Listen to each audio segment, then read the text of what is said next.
okay အဲ့တော့ဒါကဒီ bridge ရဲ့အလုပ်လုပ်ပုံ JavaScript ကနေခုနလို JavaScript thread ကနေ native module တွေ main thread တွေ share main thread နဲ့ share thread နဲ့ကျတော့ဒါ main thread က UI အတွက် share thread ကကျတော့ background text တွေအတွက်ဒီအလုပ်တွေအတွက်ကြားထဲမှာ bridge ကိုခံပြီးသုံးတယ် JSON serialization ကိုသုံးတယ် async အနေနဲ့ default လာတယ်အဲ့တော့နေတယ်ဒါက O architecture မှာဒါလည်းခဏခဏမေးတယ်ဟိုက bridge ဆိုတာပါလဲညာလဲပေါ့ဒါလည်း interview မှာခဏခဏမေးတယ်โอเคเนาะအဲ့တော့ O architecture ရဲ့ limitation ကဘာတွေရှိလဲတဲ့ထုံးစံတိုင်း bridge ဆိုတော့ JSON serialization လောက်ရတယ်ဆိုတော့ performance က bottleneck ဖြစ်တယ် bridge က latency ရှိတာဟုတ်ဒီမှာခဏဒီပေါ်မှာလာပြီးတော့အကုန်လုံးကဒီပေါ်မှာလာတက်နေဒီဘက်ကကောင်ကလည်းဒီမှာ JSON serialization နဲ့လာတက်နေတယ်ပြီးတော့သူကလည်း async နဲ့ပဲလာတာဆိုတော့ခဏစောင့်နေရတယ်ဒီမှာလာတက်နေJavaScript ကလည်း data တွေ bridge ကနေဖြတ်တယ်ဒီဘက်ကကောင်လည်း bridge ကနေဖြတ်တယ်အကုန်လုံးကပြီးတော့ဒီကောင်က one way ပဲရတာဆိုတော့အကုန်ဒီမှာလာတက်နေတယ်အဲ့တော့ latency နဲ့ bottleneck performance က bottleneck ဖြစ်နေပြီးတော့ဒီအဲ့တော့ဒီပေါ်မှာ data ဒီပေါ်မှာလာပြီးတော့ freeze ဖြစ်နေတာဆိုတော့ UI တွေကလည်း update မလုပ်နိုင်တော့ဘူးပြီးတော့ရင် animation တွေကလည်းကြည့်လို့မလားတော့ထရရတယ်ဖြစ်သွားရောပြီးတော့ FPS တွေပါရော့သွားရောဘယ်လိုမျိုးတွေမှာတွေ့ရလဲဆိုတော့ဒီအရန်ရှုပ်တဲ့ application တွေအရန်ကြီးတဲ့ application တွေမှာဆိုဖြစ်လာရောပြီးတော့ရင် memory တအားသုံးတယ်ဘာဖြစ်လို့ memory သုံးတာလဲဆိုတော့သူက JSON serialization မလို့ JSON serialization native ဒီ JavaScript က code တွေအကုန်လုံး native module ကိုသွားတဲ့အချိန်မှာ JSON ပြောင်းရတယ်အဲ့ JSON ပြောင်းရတယ်သူက memory တအားယူတယ်အဲ့တော့သူကလည်း memory တော့သုံးတယ်ပြီးတော့ရင်ဒီ native module တွေကဒီဘက်မှာပေါ့နော် native module all native module တွေအကုန်လုံးကမသုံးလဲ load လုပ်သွားတယ်မသုံးလဲသူက memory ပေါ်မှာ load လုပ်သွားတယ်အဲ့တော့သူက memory က plain ယူသွားတယ်မသုံးလဲနော်ဒါပေမဲ့ new architecture မှာတော့အဲ့လိုမျိုးကျွန်တော်သုံးမှာပဲ load လုပ်တာအဲ့တော့ဒီ new architecture မှာမသုံးလဲဒီ native module က load လုပ်သွားတယ်အဲ့တော့ကျွန်တော် native module တစ်ခုထည့်လိုက်တာနဲ့ memory ကတရားပေါက်စားသွားပြီးသုံးမသုံးတော့ဒါမျိုးပြီးတော့နောက်တစ်ခုက concurrent rendering ရောအလုပ်မလုပ်ဘူး React 80မှာသူကဗာလဲ React 80မှာသူက shadow node ကို C++ နဲ့တိုက်ရိုက်လှမ်းပြီး render လုပ်တဲ့အချိန်မှာဒီ O architecture support မလုပ်ချင်တော့ဘာဖြစ်လို့လဲဆိုတော့သူက concurrent မရဘူး bridge ကတခါ one way ပဲရတာဒီအသွားပြန်ဒါပဲမင်းသွားမယ်ပြီးတော့ပြန်လာမယ်အကုန်လုံးက async နဲ့ပဲပြီးတော့ JSON serialization လုပ်ရမယ်အကုန်လုံးကဒီပေါ်မှာပဲ data ဒီ native module နဲ့ JavaScript တွေနှစ်ခုလုံး data အကူပြောင်းလုပ်နေရဒီ bridge တစ်ခုတွေကနေပဲလုပ်နေရဆိုတော့အကုန်လုံးကဒီပေါ်မှာပဲအရန်နေတယ်ခုနလို concurrent အနေနဲ့အလုံးမလုပ်နိုင်တော့ဘူး okay ဒါက limitation တွေဒါတွေအကုန်လုံးကြောင့်လဲဒီ React Native က performance ကတော်တော်ညံ့တဲ့ထဲမှာပါနေခဲ့တာပေါ့နော်အရင်တော့ပါနေခဲ့တယ်တခြား Flutter တွေ native တွေနဲ့ရှင်းလိုက်အဲ့တော့ကျွန်တော်ဒီ native module ကို create ဘယ်လိုလုပ်လဲဆိုတော့အပိုင်းကိုကျွန်တော်အရင်ကြော်လိုက်မယ် new architecture အကြောင်းအရင်သွားရအောင်ပေါ့နော်ဒီ code တွေအရင်ခဏကြော်လိုက်မယ် okay ကျွန်တော် new architecture ကျတော့ဘာဖြစ်သွားလဲ new architecture မှာကျတော့ခုနက bridge မရှိတော့ဘူးဘာဖြစ်လဲဆိုတော့ဒီ bridge ကြီးကြောင်နှေးနေတာဆိုတော့ကျွန်တော် bridge ကိုဆက်မသုံးတော့ဘူး bridge ကိုမသုံးတော့ bridge ဆိုတာဘာသုံးလာလဲဆိုတော့ JSI ဆိုတဲ့ကောင်သုံးလာတယ် JSI က JavaScript interface အရှိကောက်ကနော် JavaScript interface သူကဘာလုပ်ပေးလဲဆိုတော့ JavaScript ကနေပြီးတော့ C+ native module တွေ native code တွေရဲ့ C++ object ကို direct access လုပ်တာ memory ပေါ်မှာ okay เนาะ JavaScript ကနေပြီးတော့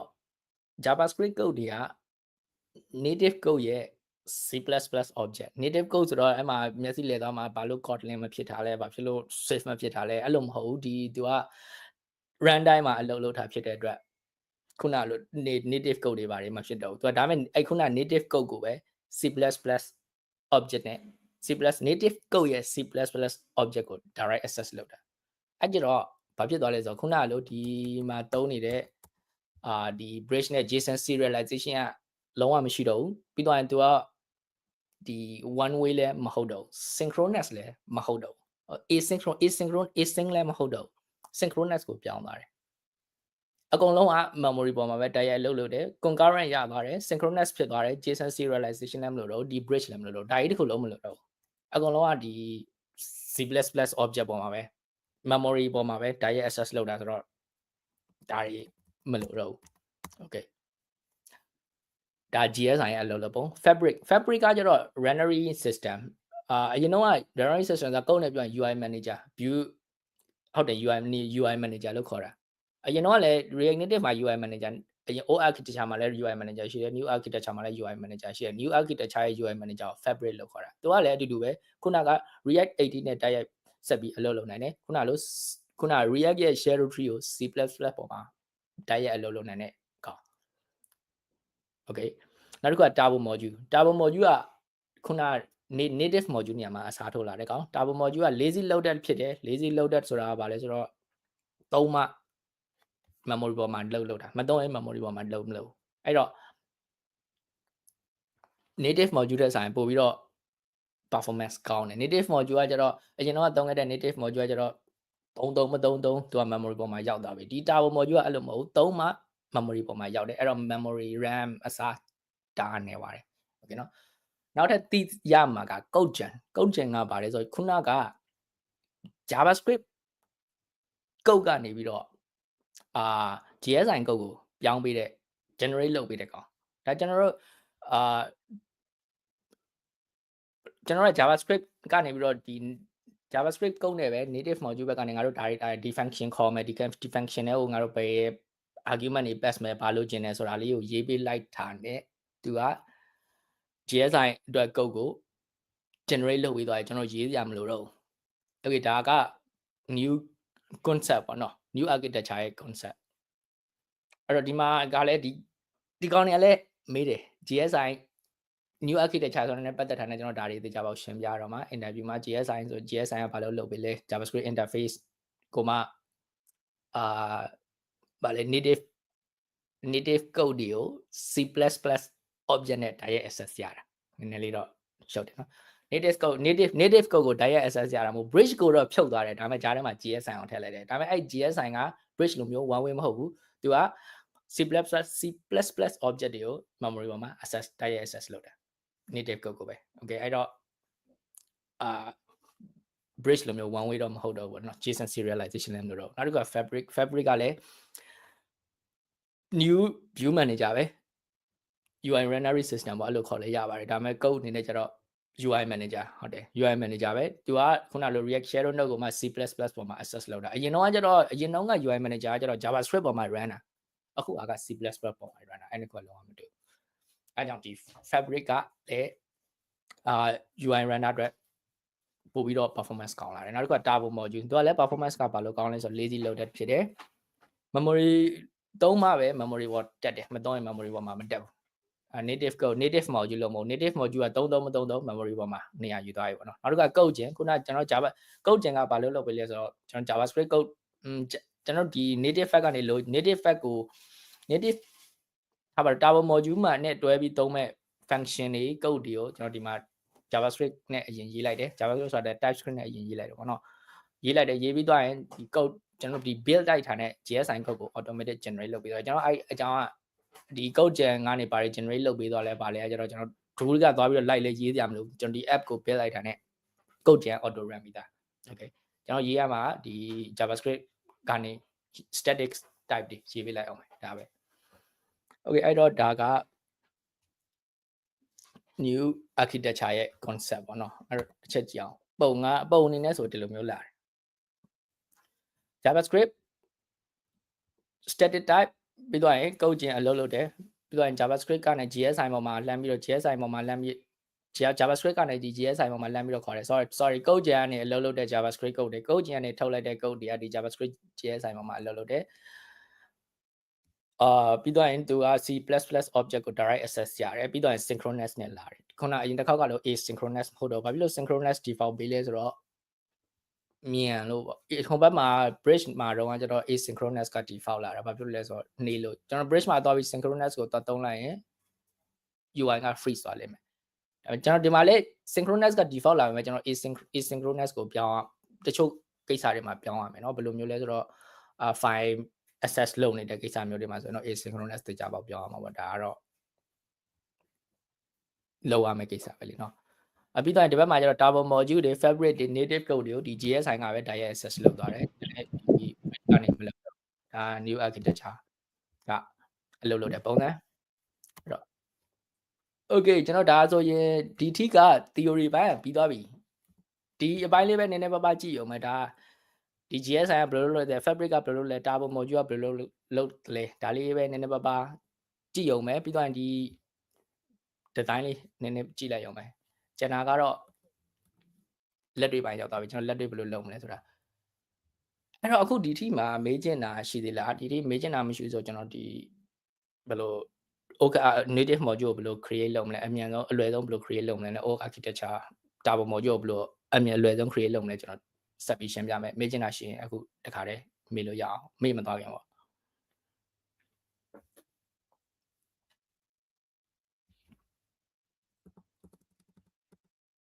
โอเคအဲ့ဆိုကျွန်တော်မင်းကျင်တာမရှိလို့ယူဆလိုက်မယ်နော်အဲ့တော့ကျွန်တော်အရင်ဆုံး native module ကို create လုပ် native module ဆိုတော့အရင်တော့ architecture မှာသုံးတဲ့ native module ပေါ့နော်ဒီနေရာမှာကျွန်တော်Android အတွက်ပဲကျွန်တော်ပြောအချိန်ရခဲ့တယ် iOS အတွက်ကအချိန်မရခဲ့ဘူးပေါ့နော် iOS အတွက်ကအချိန်မရတော့ကျွန်တော်အချိန်မလုပ်ခဲ့လိုက်တော့ Android အတွက်ပဲလုပ်ခဲ့လိုက်တယ်အရင်လွယ်တယ်4 file 4နေရာပဲချိန်ရမယ်4နေရာပဲချိန်ရမယ် Kotlin သုံးထားတာဖြစ်တဲ့အတွက်ဒီမှာ Kotlin module name module name ဆိုတော့ကျွန်တော်ဒီမှာ native module တခု create လုပ်မယ်ဆိုကျွန်တော်ဘာ native module လုပ်ချင်တာလဲပေါ့ဘာ native module လုပ်ချင်တာလဲဥပမာကိုယ့်ရဲ့ device model အကြောင်းသိချင်တဲ့ module လားဒါမှမဟုတ် internet အခြေinternet ဗာလဲ internet ဘယ်လိုပြောမလဲ internet traffic အကြောင်းသိချင်တဲ့ရေးချင်တဲ့ module လားဒါမှမဟုတ်တခြားဘာအကြောင်းရေးချင်တဲ့ module လဲသူ့ရဲ့ module name နဲ့နောက်မှာ module ဆိုတာလေးထည့်ပေးမယ် okay နော် module name module Kotlin ဖြစ်တဲ့အတွက် KT ပေါ့ Java ဆိုရင် Java လို့ရေးပေါ့ဒီမှာဆိုရင်တော့ဒါလေး module name module define တစ် file လုပ်မယ်နောက်တစ်ခါ module name package ဆိုတဲ့ file လုပ်မယ်နှစ်ခုလုံးကတော့ Android Studio သုံးရင်ဒါ class file အနေနဲ့ create လုပ်ရမယ်သူဆိုလဲ class file မယ်သူဆိုလဲ class file မယ်ကျွန်တော်တို့ Android Studio မသုံးခြင်းဘူးဗာလဲ VS Code ကိုပဲသုံးမယ်ဆိုရင်တော့ဒီတိုင်းပဲ plain နဲ့ create လုပ်လိုက်ဘာမှမဖြစ်ဘူး okay နော် class တွေပါတယ်မလို့ VS Code နဲ့ဆိုရင်တော့ဒီတိုင်းပဲ create လုပ်လိုက် Android Studio သုံးမယ်ဆိုရင်တော့ class file အနေနဲ့ create လုပ်ရမယ်အဲ့တော့နောက်တဲ့ recommendation ပေးချင်တာက Android Studio ဒီ native module တွေသုံးမယ်ဆိုရင်တော့ Android Studio တို့ Xcode တို့သုံးတင်တယ်ဘာဖြစ်လို့လဲဆိုတော့သူက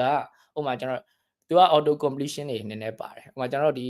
class တစ်ခုကိုခေါ်မယ်ဆို class ရဲ့နောက်က method တွေ property တွေကိုသူက suggest လုပ်ပေးနိုင်တယ် VS Code မှာဆိုပုံမှန်ကတော့မပါဘူးကျွန်တော် extension တွေပါတယ်ထပ်ထည့်တော့မသိဘူး extension တော့ကျွန်တော်မထည့်ဘူးကျွန်တော် Android Studio ပဲသုံးတာဆိုတော့ okay เนาะအဲ့တော့ဒီ native module တွေ create လုပ်မယ်ဆိုရင် Android Studio ဒါမှမဟုတ် Xcode ကိုသုံးဖို့အားပေးတယ်မဟုတ်ဘူးဆိုရင်တော့နည်းနည်းလေးကြည့်ရတာခက်လိမ့်မယ် okay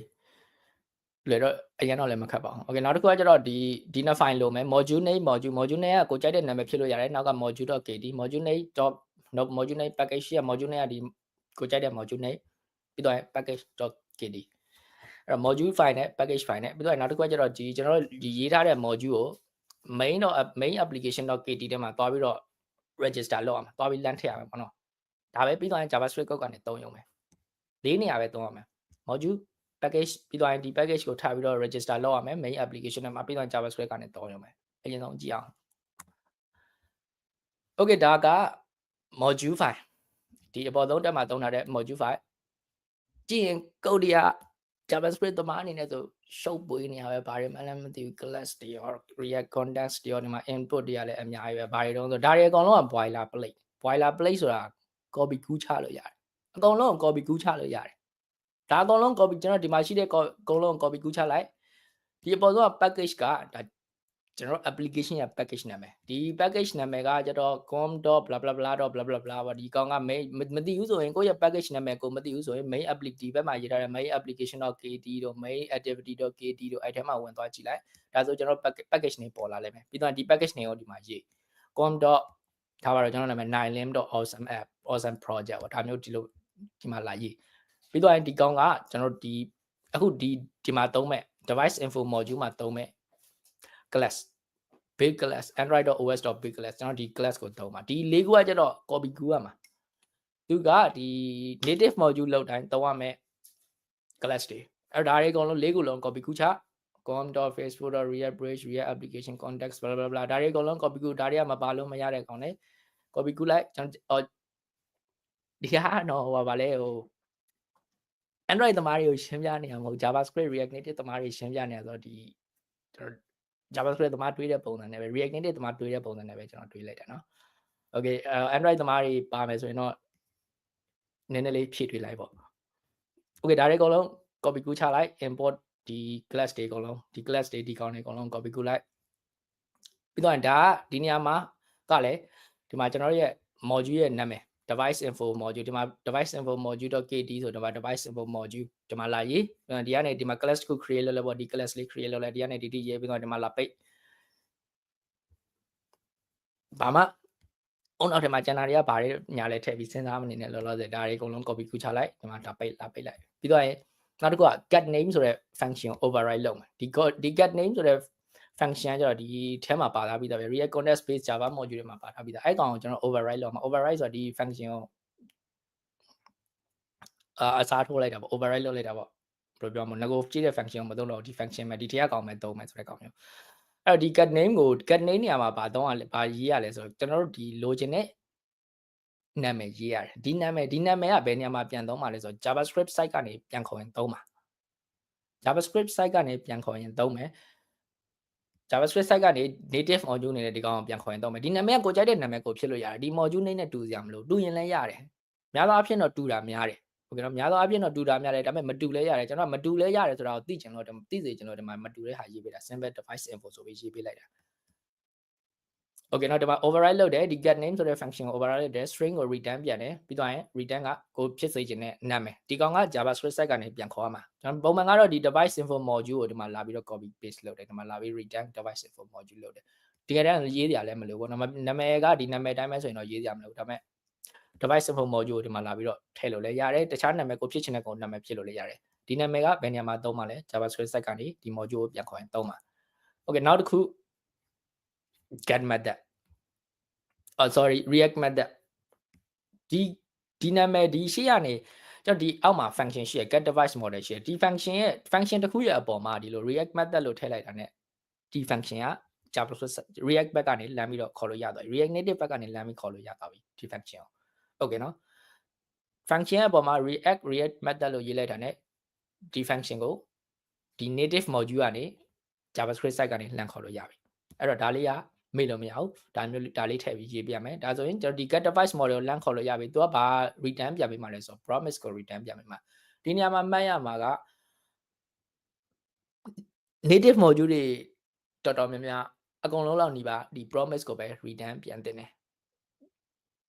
promise ကို return မပြန်မှနဲ့ဒီ device model ဆိုတဲ့ဒီဗာလဲ string ကြီး direct return ပြန်ရင်ဘာဖြစ်လဲဆိုတော့ UI block တယ်ကျွန်တော်ဒီနေရာမှာနည်းနည်းလေး delay ဖြစ်သွားပြီဆိုတော့ UI မှာ block သွားပြီ UI မှာ block သွားပြီဆိုတော့ဘာဖြစ်လဲဆိုတော့အဲ့ချိန်မှာအလုပ်လုပ်မဲ့တခြားကိစ္စတွေအကုန်လုံးရပ်သွားပြီပေါ့နော် freeze သွားတယ် animation တွေအကုန်ရပ်သွားမယ် scroll တွေဘာတွေဆွဲလို့မရတော့ UI က response မဖြစ်တော့အဲ့တော့ဒီ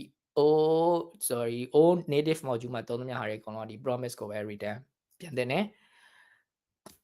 ရှင်းတယ်သူကဘာလုပ်လဲဆိုတော့ promise ဆိုတော့ try catch border JavaScript မှာလည်းသုံးမိတာ try ဒါလုပ်လိုက်တယ် error တက်ရင်ဒါကို reject လုပ်မယ် promise resolve နဲ့ reject နဲ့ရေးတယ်ပြီးတော့ build.model ဒီ build.model ကဘယ်ရလဲဆိုတော့ဒီ build ကနေရတာဒီ build.model အဲ့တော့ဒီ function လေးကိုခေါ်လိုက်တာ ਨੇ native module ထဲမှာရှိတဲ့ဒီ build ဆိုတဲ့ class ထဲက model ဆိုတဲ့ property ကို resolve လုပ်ပေးမယ်အရင် simple ဖြစ်တယ်ဟုတ်တယ်မလားအရင်လွယ်လွယ်လေးပဲ try catch function နာမည်ရေးတယ် promise return ပြန်တယ် try catch နဲ့ရေးတယ်ကို return ပြန်ခြင်းတဲ့ဟာကိုဒီမှာလာထည့်တယ်ပြီးတော့ resolve ထဲမှာ promise.resolve ထဲမှာလာထည့်လိုက်တယ်သူကြီးကောင်း error တက်ရင် reject လုပ်မယ်အဲ့တော့ဒီနေရာမှာဘာဖြစ်လို့ Android Studio ကိုသုံးနေကြတာလဲဆိုတော့ဒီ build.model ပေါ့နော်ဒီ big class ထဲမှာတခြား property တွေရှိတယ်ဒီ VS Code ကိုသုံးရင် build dot လို့ရေးလိုက်တာ ਨੇ နောက်က suggestion တွေကလာမှာမဟုတ်တော့ဒါပေမဲ့ Android Studio ထဲမှာဆို build dot လို့သုံးလိုက်တာ ਨੇ နောက်မှာ model တို့ bold တို့ ID ပြီးတော့ version number ဒါတွေကဒီနောက်မှာ suggestion နဲ့လာမှာဘာသုံးညင်လဲဆိုတော့ဒီ build dot class ထဲမှာရှိတဲ့ကောင်တွေအကုန်လုံးအဲ့မှာမြင်ရမယ်ဒါပေမဲ့ VS Code မှာဆိုရင်တော့ပုံမှန်တိုင်းဆိုရင်တော့မမြင်ရအောင်ဒီ build ရဲ့နောက်မှာဘာရှိလဲဘာမျိုး build dot လို့ရလိုက်လဲဒါပဲနောက်မှာဘာ suggestion မှမလာ အဲ့တော့ VS Code ကိုသုံးရင်အဆင်ပြေတယ်အဲ့တော့ဒီ module file ကဘာလို့လဲ module file ကျွန်တော်တကယ်အမှန်တကယ် native code တွေရေးရမယ်နေရာဟုတ်ပြီနော် module file က native code တွေရေးရမယ်နေရာ boilerplate ပဲ boilerplate ပဲဆို copy ကူးချဒီ array ဒီမှာဒီ package နာမည်ပြင်လိုက်ပြီးတော့ဒီ၄ခုက copy ကူးပြီးတော့ဒီမှာ class တစ်ခုစောက်ပြီးတော့ function ကျွန်တော်ဒီ module ရဲ့နာမည်ကိုဒီမှာလာရေးပြီးတော့ JavaScript ဘက်ကို expose လုပ်မဲ့ function ရေးဘာ return ပြန်ရမှာလဲ promise ပဲ return ပြန်ရမှာဘာဖြစ်လဲဆို native module မလို့ promise မပြန်ရင်လည်းရတယ်ဒါပေမဲ့ UI က freeze မယ်ဒါပေမဲ့အဲ့တော့အကုန်လုံးက promise ကိုပဲ return ပြန်တယ် okay အဲ့တော့ဒီမှာ model device model ဆိုတဲ့ function ကို export လုပ်တယ် JavaScript ဘက်ကနေလမ်းခေါ်မယ်ဆိုရင်ကျွန်တော်ဒီ Android ရဲ့ဒီ big class ကို big class တွေက model ဆိုတဲ့ property ကို resolve လုပ်မယ် resolve လုပ်လို့မရဘူးဆိုရင် reject ဖြစ်မယ်ဒါပဲလေလေးရနော် copy ကူးချရုံပဲဒီဟာပြီးတော့ရင်ချက်ချင်းစမ်းကြည့်လိုက်ဘာမှမခက်ဘူး React Native တစ်ခု React Native app တစ်ခု create လုပ်လိုက်လုပ်ပြီးတော့ရင် native module ရေးလိုက်ရပြီအဲ့ဒါ module file ကခုနပြောသလိုပါလေကျွန်တော် native code တွေရေးရမယ်နေရနောက်တစ်ခုက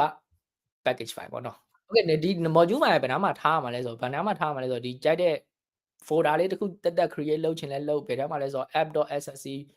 Android folder တွေက app တွေက ssc တွေက main တွေက java တွေက com awesome project လက်ရှိ project ပေါ့နော်အဲ့ဒီမှာ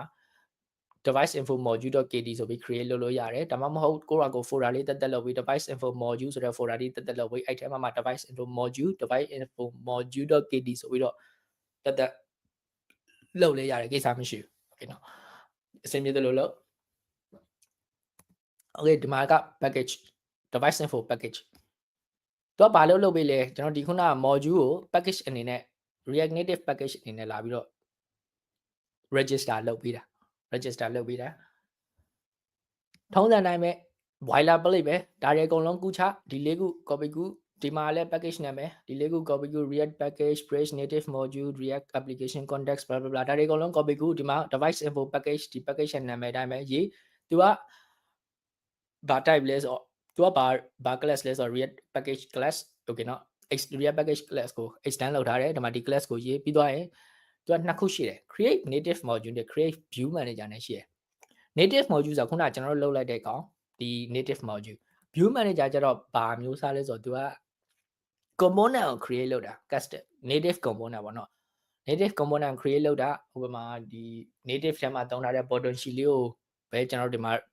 return ပြန်နေတယ်ဆိုလဲဒီ view manager ထဲမှာလာပြီးတော့ရေးရမှာ list of device list of ဆိုပြီးကျွန်တော်ဒီမှာရေးထားတဲ့ဒီ module ကိုဒီ create view manager ထဲမှာလာပြီးချိန်ညာမှာဒီလိုလေးလာချိန်ညာမှာဒီရောက်မှာအဲ့တော့ကိုက view သုံးတာလားဒါမှမဟုတ် module သုံးတာလား module ဆိုတာဒီခုနလို UI မပါတဲ့ကောင်ဒီ view ကကျတော့ UI ပါတဲ့ကောင် UI ပါတဲ့ native module ဆိုသုံးတာလားဒါမှမဟုတ် UI မပါတဲ့ native module ပဲသုံးတာလားကိုသုံးတဲ့ဟာပေါ်မူတည်ပြီးတော့ဒီမှာလာပြီး return ပြန်ပေးရမယ်များသောအားဖြင့်တော့ view manager ကမသုံးဆိုရင်ဒီမှာ empty list ပေါ့နော်ဒါမှမဟုတ်ကိုက view manager အတွက် create လုပ်ခဲ့တယ်ဆိုရင်တော့ list of device info module React context ဒီမှာလာရေး okay နော် okay ဒါမဲ့အဲ့တော့ဒီမှာ empty list လို့ရေးထားပြီးဒီကောင်ကြီးကိုဘာဖြစ်လို့ return ပြန်နေရသေးရလဲ override လုပ်နေရသေးရလဲဆိုပြီးတော့မေးစရာရှိတယ် override ဒီကောင်ကထိတ်ကိုထည့်ပြီးမှရမှာမထည့်လို့မရဘူးသူရဲ့ပုံသင်နည်းကွာအတိုင်းပဲအဲ့တော့ဒါအကုန်လုံး copy ကူးချလို့ရတယ်ကျွန်တော်ဒီမှာ native module တစ်ခုလုပ်မယ်ဒီမှာကိုလုံးလိုက်တဲ့ module ဒီမှာလာရေး list of ဒီထဲမှာလာရေး react context ကို parameter ထဲမှာလာထည့် copy ကူးချရုံပဲအကုန်လုံးဒီနေရာလေးမှာပြောင်းဒီနေရာလေးမှာပြောင်းဒီမှာ class ကလည်းနာမည်ကောက်ကိုတစ်ခုပေးလိုက်ဒီမှာ package ဒါပဲအကုန် copy ဘာဖြစ်လဲဆိုတော့ तू က boilerplate data များနေတာကျွန်တော်တကယ်အမှန်တကယ်ရေးရမယ့် code ကများသောအပြင်ဒီဘက်ထဲမှာများတယ် react method ထဲမှာများတယ်ဒါတောင်မှဒီဘက်ကဟာတွေအကုန်လုံး boilerplate တွေအကုန်လုံး copy ကူးချရုံပဲဒီ class ကလည်း boilerplate ပဲ copy ကူးချရုံပဲဒီကောင်လည်းအတူတူပဲအကုန်လုံး copy ကူးချဒီနာမည်လေးပဲပြောင်းဒီနာမည်လေးပြောင်းဒီနာမည်လေးပြောင်းအဲ့ဒါပဲပြီးသွားရင်နှစ်ခုပြီးသွားရင်เนาะ device info module နဲ့ device info package နဲ့နှစ်ခုပြီးသွားရင်နောက်တစ်ခုကကျွန်တော်ဒီ package ကို main application မှာဒီ package အနေနဲ့သုံးပါမယ်ဆိုတာကြေညာပေးအောင်ပါဒီ device info package define ကျတော့ဘာလို့ပေးရလဲဆိုတော့ခုနက module ကိုဒါကnative module ပါဆိုပြီးတော့ register လုပ်ပေးတာဒီ native module ဆိုတဲ့ဒီ package ကိုပဲကျွန်တော် main application ထဲမှာသုံးလို့ရအောင်လုပ်ဖို့ကနောက်တစ်ဆင့်ထပ်လို့သေးတယ်ဒီ main application.kd ထဲမှာသူပြထားတဲ့အတိုင်းပဲလာထည့်လိုက်အောင်မယ် add my react native package ဒါသူရဲ့အစတွေက example ပေးထားတဲ့ဟာလေးအဲ့တိုင်းပဲဒီမှာဒီတစ်ချောင်းလာတဲ့ add device info package ပြီးတော့ဒီ function ကို run ပေးလိုက်အောင် package เนาะ module မို့ add device info package ကိုဒီမှာလာထည့်ပေးလိုက်အောင်ပြီးသွားပြီအဲ့ဒါပဲ okay 3 file ပြင်ပြီးသွားပြီပထမ device info module device info package ပြီးသွားရင် main application.kd ထဲမှာဒါလေးလာထည့်ပေးလိုက်ကျွန်တော်ရဲ့ဒီ package နာမည်လေးကိုဒီမှာ run ပြီးလာထည့်ပေးလိုက် add ဆိုပြီးဒီမှာလာထည့်ပေးလိုက်ရပြီပြီးတော့ JavaScript site ကနေဘယ်လိုပြန်သုံးမှာလဲ JavaScript site ကနေကြတော့ React Native ကနေ native module ကိုလမ်းခေါ်တယ်ဒီမှာပြီးတော့ရင် native module ကနေပြီးတော့ symbol device info ဆိုတော့ကျွန်တော်ရဲ့ native module နာမည်ကို object ထဲကနေပြီးတော့ဟိုလုပ်တယ်ပေါ့နော် pass လုပ်တယ်အဲ့မှာဒီနာမည်ကဘယ်ကရလဲဒီဘက်ကနေရတယ်ဒီနာမည်တိုင်းပဲဒီမှာပေးရမယ်ကျွန်တော်ဒီဘက်နာမည်ကဒီ class နာမည်ကျွန်တော်ရဲ့ module နာမည် device info module ဖြစ်နေလို့ဒီမှာ device info module ဆိုပြီးတွားရေးလို့မရအောင်တော့ကျွန်တော်ဒီ package ရဲ့နာမည်ကိုကျွန်တော်ဒီ module ရဲ့နာမည်ကိုဒီမှာပေးထားပြီးသား simple device info ဆိုပြီးအဲ့လိုပေးထားတဲ့အတွက်ဒီမှာလဲ simple device info ဆိုပြီးလာထည့်ပေးပြီးတော့ရင်ဒီ simple device info.get device model ဆိုတဲ့ function ကို await ထဲမှာလာထည့်async ဒီ try catch ထဲမှာလာထည့်ပေါ့နော် async function ထဲမှာလာထည့်ဘာဖြစ်လဲဆိုတော့သူက async function ဖြစ်နေလို့ကျွန်တော် wait ကို wait ရမယ်ကျွန်တော်ဘာဖြစ်လို့လဲဆိုတော့ native bridge ကိုသုံးထားလို့ဒီမှာဒီ data တွေအပြောင်းလဲလုပ်ဖို့အတွက်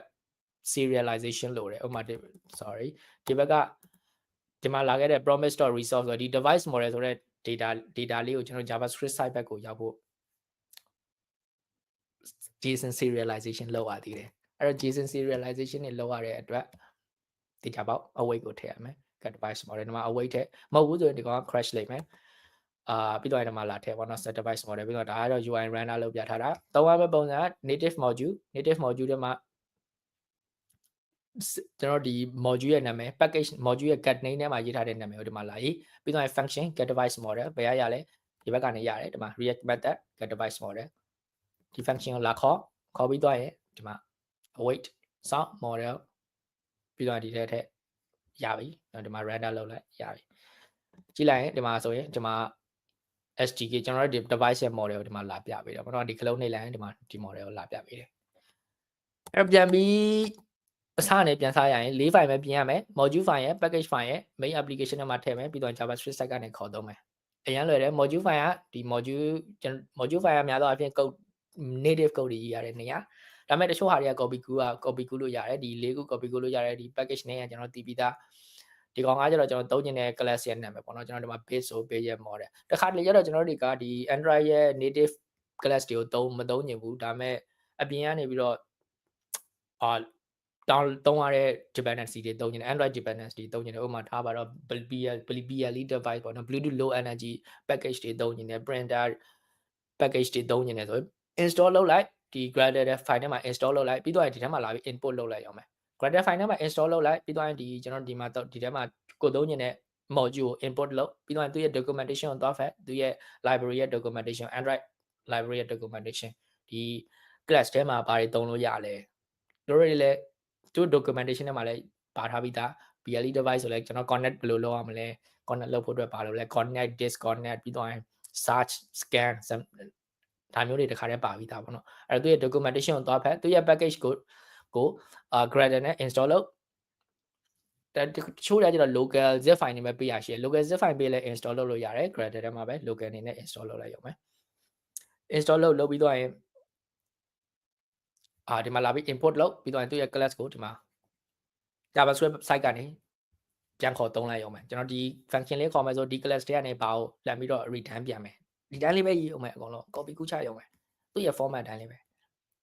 okay နော်ဘာမှခက်ခဲရင်းရင်မရှိဘူးကျွန်တော်တို့ရင်းနေကြမဟုတ်လို့ဒါနည်းနည်းလေးတွန်းဆုံဖြစ်နေတာဒါပေမဲ့ရေးကြည့်လိုက်အရန်ခက်တဲ့ထက်မှမပါဘူးမသိဘူးဆိုလည်း AI အောင်မေးလိုက်လေနော် okay ပြီးတော့ဒါက package file ခုနကရေးထားတဲ့ module ကိုဒီမှာ package အနေနဲ့လှမ်းပြီးတော့ native module အနေနဲ့လှမ်းပြီး register လုပ်တာဒါ native module အနေနဲ့လှမ်းပြီး register လုပ်တယ် okay နော် native module အနေနဲ့လှမ်းပြီး register လုပ်လိုက်တယ်ပြီးတော့ဒီ register လုပ်ထားတဲ့ native module main application ထဲမှာပြန်လာပြီးခေါ်သုံးလိုက်တယ် အဲ့ဒါမှကျွန်တော် runtime ထဲမှာကျွန်တော်ရဲ့ native module ကပါလာမှာဒီမှာလာပြီးကျွန်တော်ဒီ package ကိုလာထည့်လိုက်တယ်ပြီးတော့ JavaScript site ကနေ native module ကိုခေါ်သုံးတယ်ဒီ native module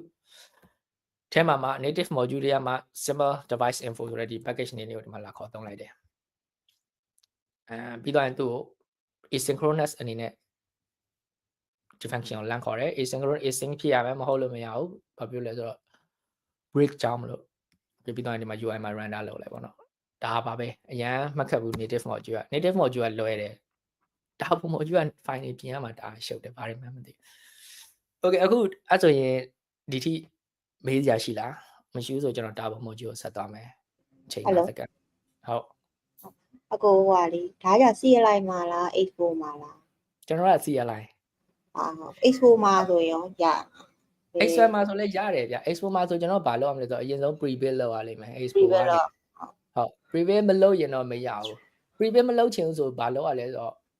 ကိုယ်တိုင် plugin ရေးရလိမ့်မယ်အဲ့တော့လဲ plugin ရေးရင်လည်းအရင်ဆုံး pre-build အရင်လုပ်လိုက်ရတာပဲ pre-build လုပ်လိုက်ပြီးတော့ဒီ native module တွေအကုန်လုံးဒီမှာရေးလိုက်ပြီးတော့ plugin ကကြတော့လဲခုန native module ထဲမှာရေးသမျှဟာတွေအကုန်လုံး plugin ထဲမှာပြန်သွားရေးရမှာလေဟုတ်တယ်မလားအဲ့တော့အဲ့ plugin တစ်ခုကိုယ့်အကိုရေးလိုက်ရတယ် plugin ရေးရတယ်လည်းမခက်ဘူးဟောတစ်ချက်စမ်းကြည့်လိုက်ကျွန်တော်က plugin ရေးရတယ်လည်းမခက်ဘူးဟုတ်တယ်ဒီတိုင်းပဲဒီရှိရ process ကတော့ဒီတိုင်းပဲဒီ native module ဒီ process တွေအကုန်လုံးကတော့ဒီပုံစံတိုင်းပဲဒါပေမဲ့နောက်တစ်ဆင့် expo မှာတစ်ဆင့်ပို့သွားတာခုနလို expo ခုနလို plugin လို့တယ် plugin မပါဘူးဆိုရင်လည်းရတော့ရတယ်ဘာဖြစ်မလဲဆိုတော့ pre-build လုံး expo go နဲ့သုံးလို့မရတော့ဘူး expo go နဲ့မသုံးနဲ့ဒီတိုင်းလေးပဲသုံးပါတော့မလို့ပါဘူး expo go ကကျွန်တော်အဲ့မှာ expo နဲ့ react native နဲ့ဆိုဘာဖြစ်လို့ react native CLI သုံးတာလဲဆိုတော့ဟုတ်အဲ့ဒါကျွန်တော်စသုံးတော့ expo သုံးတာဘာလို့လဲဆိုလွယ်တာတော်တော်လွယ်တယ်ဒါပေမဲ့အဲ့ kick ကဘာလဲဆိုကျွန်တော် camera လေး install လုပ်ချင်တာ camera install လုပ်လို့မရဘူး expo နဲ့အဲ့ kick ကပြောတာနော်ကြာပြီ camera install လုပ်လို့မရအဲ့တော့ဘာလို့လဲဆိုတော့ expo ကနေ eject အဲ့တော့ private တာမရှိသေးဘူး eject လုပ်လိုက်ရတယ် eject လုပ်ပြီးတော့ camera ထည့်ပြီးတော့ပြန်ပြီး build လို့မရတော့အဲ့ကနေပြီးတော့ expo မသုံးပြတော့ကျွန်တော်ဒီစကလေးက developer ဖြစ်ကြတဲ့ကဘာဖြစ်ချင်လို့လဲဆိုတော့ဒီလွတ်လပ်ဖန်တီးချင်လို့အခုက expo နဲ့ဆိုတော့ကိုကလွတ်လပ်တယ်လို့မခံစားဘူးသူကဂျားထဲမှာတစ်ဆင့်က react native နဲ့ဆိုရင်တော့မှဒီမှာ native တွေလိုမျိုးတိတ်မလွတ်လပ်ချင်ဘူးဒီ native module လေးတွေရေးတတ်မှနည်းနည်းပါးပါးကိုလုပ်ချင်တယ်လို့လုပ်လို့ရလို့ခံစားလာတာဒါကမှ expo ကနေဂျားထဲတစ်ဆင့်ထပ်ခံတော့အဲ့လိုမခံစားရတော့လို့ကျွန်တော် expo personally မကြိုက်ဘူးပြီးတော့ site ကလည်းတော်တော်ကြီးသွားတာဟုတ်အဲ့ slow မှာဆို site ကအများတန်း100 MB ကျော်တယ်ပြီးတော့ရင်သူပေးထားတဲ့ module expo ပေးထားတဲ့ expo support လုပ်တဲ့ module တွေ package တွေပဲသုံးလို့ရတယ်ခုနကလည်းကျွန်တော်အပြင်ကနေကိုယ့်အကိုအပြင်ကနေ expo support မလုပ်တဲ့ module တွေသုံးမယ်ဆို pre-build လုပ်ရတယ်ဒါလည်းအရင်တော့မခရင်ပါဘူးအရင်တော့မခရင်ပါခုနလို pre-build လုပ်လိုက်ဒီတိုင်းပဲရေးလိုက်ရုံပဲကျွန်တော်ကတော့ခုနလို file size ကြောင်းပဲ file size ကြောင်းရင်ကျွန်တော်တို့ကိုဘယ်လိုတစ်ခုခု update ဆိုရင်မဆောက်နေချင်တာကြောင်းလည်းပါတယ်အဲကြောင့် CLI ကိုသုံးပြတာမခက်ဘူးဒီတိုင်းလေးပဲလုပ်ကြည့်လိုက်ဒီလားပြီးတော့ရင် preview နဲ့ဆိုရတယ်တပုံစံနဲ့ပဲဟုတ်ကျေးဇူးပါ okay အဲ့ဆိုနောက်ထပ်မေးစရာမရှိတော့ကျွန်တော် Turbo module ဆက်တော့မယ်နော် Turbo module ကခုနလို GSI နဲ့ Fabric တွေ Turbo module တွေကုတ်ကျင်တယ်ကျွန်တော်ဒီမှာဒါတွေအကုန်လုံးခဏနေလက်တွေ့လောက်ရအောင်လက်တွေ့ဆိုတော့ Turbo module ကျတော့ file ကများသွားပြီ1 2 3 4 5 6 6နေရာတောင်ပြင်ရမှာ6နေရာတောင်ပြင်ရမယ်Number 1 package.json နဲ့မှာပြင်ရမယ် Number 2 native module name.ts ဆိုတဲ့ခုန type file ဒီ file ဒီ static type file ကုတ်ကြံအတွက်လိုတဲ့ဒီ type file တခုလိုတယ်ပြီးတော့နောက်တစ်ခု module name module ဒါခုနဟာနဲ့အတူတူပဲဆိုပေမဲ့နာမည်ပဲတူတာเนาะ file ကမတူ module name module တူမယ်ပြီးတော့ module name package ဒီနောက် file လိုမယ်ပြီးတော့ခုနလိုကျွန်တော်ဒီ module ကိုပဲ main application မှာသွားပြီးတော့ register လုပ်မယ် let me add ဒီကောင်ကတော့ဒီအဆင့်ကတော့တူတူပဲဒီအဆင့်တူတယ်ကျန်တဲ့အဆင့်တွေကတော့မတူဘူးအဲ့တော့အရင်ဆုံး package.json နဲ့မှာ package.json ကကျတော့ code gen configuration တွေရေးရမှာကျွန်တော်ဒီ code gen ဘယ် file ကိုသုံးပြီးတော့ code generation လုပ်မလဲပြီးတော့ကျွန်တော်ဒီ package name ကဘာလဲဆိုတာမျိုးတွေလမ်းပြီးတော့ရေးပြရမှာအရင်မခက်ဘူးဒါနည်းနည်းလေးပဲ3-4ကြောင်းပဲရှင်းရတာပြီးတော့ native ဒီရှေ့က native ကမပါမဖြစ်ဒီ test type file ရေးတဲ့အချိန်မှာ native ကမပါမဖြစ်ဒီကောင်ကထည့်ကိုထည့်ရမယ်ပြီးတော့ module name.ts module name နေရာမှာကိုကြတဲ့နာမည်ကိုရေးလို့ရတယ် native ကမပါမဖြစ်သူကကျတော့ javascript specification file ကိုပြောတာဒီကောင်လိုတယ်များသောအားဖြင့်တော့ကျွန်တော်တို့ကဒီ file ကို spec ဆိုတဲ့ folder ဆောက်ပြီးတော့ထည့်လိုက်တယ် okay native. ကျွန်တော်တို့ခုမှဆိုရင် native.device info .ds ပေါ့နော် device info module.ds ပေါ့ဒါမျိုးရေးလို့ရ native.deviceinfo.ds ကြိုက်တဲ့နာမည်ပေးလို့ရတယ်ဒီနေရာမှာရှေ့က native file ရပြီ okay ပြီးတော့ javascript spec file module name module ထောက်တဲ့ line module name package ဒါတွေအကုန်လုံးကတော့ရှေ့ဟာနဲ့အတူတူပဲ okay config.js ကုတ်ကျင် config ကိုတွားကြည့်အောင်ဒါလေးပဲကုတ်ကျင် config ဒီကောင်လေးကိုဒီ package.js နဲ့မှာလာထည့်ဒီအပိုင်းလေးကုတ်ကျင် config သူ့ရဲ့နာမည်ကပါလဲ new architecture device info new architecture device info ဆိုတာကကျွန်တော်တို့ရဲ့ module နာမည်ကုတ်ကျင်နာမည်ဒီနာမည်လေးလာထည့်ကျွန်တော်ဒီမှာခုနလိုmodule name ကိုခုန module name မှာ device info လို့ပေးထားတာကျွန်တော်ဒီ module name မှာကျွန်တော် new architecture device info လို့ပေးလိုက်တယ် type က module ဒီ type နေရာမှာနှစ်မျိုးဖြစ်လို့ရတယ် module နဲ့ component နဲ့ခုနကပြောသလိုမျိုး module က data တွေ module ကကျတော့ data ပဲအသွားပြန်လောက်တာ component ကကျတော့ UI component တွေရေးချင်း type နေရာမှာ component လို့ပြောအောင် okay နော်ပြီးတော့ javascript ssc directory ဒါကကျတော့ဒီ spec file ရဲ့ spec file ရဲ့ folder ကျွန်တော်ဒီ spec file ဘက်မှာထားမလဲဆိုတော့နေရာကျွန်တော်များသောအားဖြင့်တော့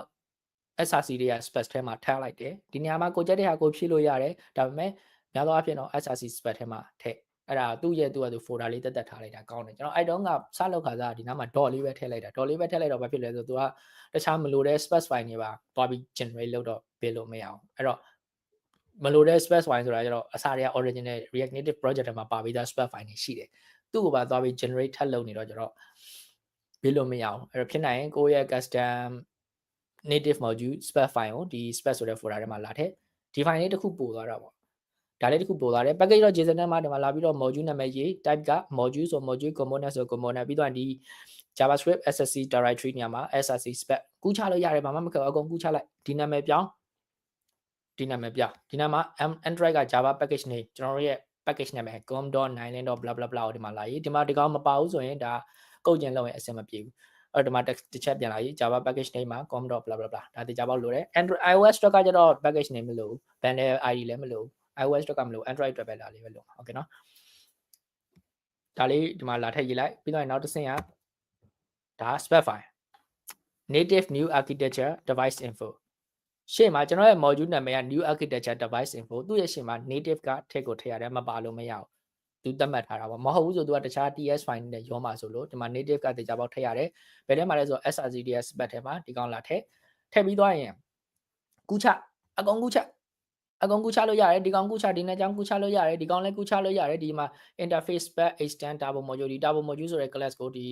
extend လုပ်လိုက်တယ်ပေါ့နော်ပြီးတော့ဒီ spec ဆိုတဲ့ interface ထဲမှာလာထည့်လိုက်တယ်သူကဘာ return ပြန်มาလဲဘာကိုသုံးလို့ရတယ်လဲ get device model ကိုသုံးလို့ရမယ်ဒီမှာတခါတည်းကျွန်တော်တို့ဒီနေရာမှာကြိုပြီးစဉ်းစားရမှာအရင်ခုနတုန်းကကြတော့ဒီဘာလဲ module name module ထဲမှာကျွန်တော်ဘာ function သုံးမလဲဆိုတာရေးရတယ်เนาะအဲ့မှာလည်းရေးတော့ရေးရမှာဒါပေမဲ့ဒီ javascript ဘက်မှာလည်းလာပြီးတော့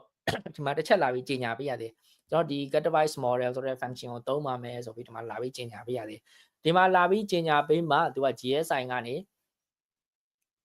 GSI code ကို generate လုပ်ပြီးမှ GSI code ကို generate လုပ်ပြီးမှ GSI code ထဲမှာ get device model ဆိုတဲ့ကောင်ပါလာမှာ GSI code ကကျတော့ကျွန်တော်ဒီ GSI code ကကျတော့ကျွန်တော်ဒီ generate လုပ်တဲ့ဟာဆိုတော့မြင်တော့မြင်ရတယ်ဒါပေမဲ့ generate တဲ့ file ထဲမှာကျွန်တော်ဒီထဲမှာ screenshot တော့မထည့်ထားလိုက်ရသေးဘူးအဲ့ဒီထဲမှာ generate လုပ်ပြီးတော့မှ GSI code ကနေမှ GSI code ထဲမှာပါတဲ့ get device model က native code မှာပါတဲ့ get device model ကိုလန့်ခေါ်ပါโอเคเนาะအရင်တစ်ခေါက်ကတော့ဒီ JavaScript မှာရှိတဲ့ get device model native က get device model ကိုလန့်ခေါ်တယ်ဒီမှာကျတော့ကျွန်တော် generate ရင်လုပ်မယ်ဒီ get device model ဆိုတဲ့ function ကိုလန့်ခေါ်မှာပဲဆိုပြီး generate လုပ်တယ် generate လုပ်လို့ရလာတဲ့ code က code gen JSI code gen ထဲမှာလာပါမယ် get device model ကိုလန့်ပြီးခေါ်မယ်ဆိုပြီးလန့်ပါမယ်အဲ့ code gen တွေကကောင်မှ native site က get device model ကိုလန့်ခေါ်အဲ့တော့ကိုသုံးခြင်းနဲ့မှတ်ရခံရင်ကိုသုံးမဲ့ function တွေအကုန်ဒီချက်မှာကြီး get device model ပြီးတော့တခြားဘာကိုခေါ်မှလဲ get device model ပြီးတော့ get device version blah blah blah အကုန်လုံးကိုသုံးခြင်းတဲ့ model တွေအကုန်လုံးဒီမှာလာရေးအဲ့တော့သူ့ကိုဘယ်လိုပြန်သုံးလို့ရမလဲဆို new architecture device info.get device model ဒီမှာလာပြန်သုံးရမယ်ဒီတိုင်းပဲကျွန်တော်ကုန်ကူးချဒီမှာ new architecture device info ကဒါကြတော့ကျွန်တော်ရဲ့ module name module နာမည်ဒီမှာရေးကျွန်တော်ကုန်ကူးချရုံပဲဒီကောင်ပြင်ဒါပဲဒီမှာကကိုဖြစ်ချင်တဲ့ function နာမည်ရေးနောက်ထပ် function တွေအများကြီးထည့်ခြင်းနဲ့ရတယ်ဒီ module တွေမှာအကုန်ထည့်ဒီမှာပြင်ပြီးသွားရင်ဒီမှာ module နာမည်လာထည့်ဒါပဲနံပါတ်1ကုတ်ကျင်ပြင်မယ်ကုတ်ကျင် sorry နံပါတ်1 package.json ပြင်မယ် config ကုတ်ကျင် config ထည့်မယ် ပြီးတော့ရင် new architect ဒီ spec folder ထဲမှာကိုယ့်ရဲ့ဒီ path ထဲမှာပဲဒီမှာလာပြီးတော့ native နဲ့စတဲ့ဒီကောင်ပါမဖြစ်เนาะဒီကောင် native နဲ့စတဲ့ဒီမှာ code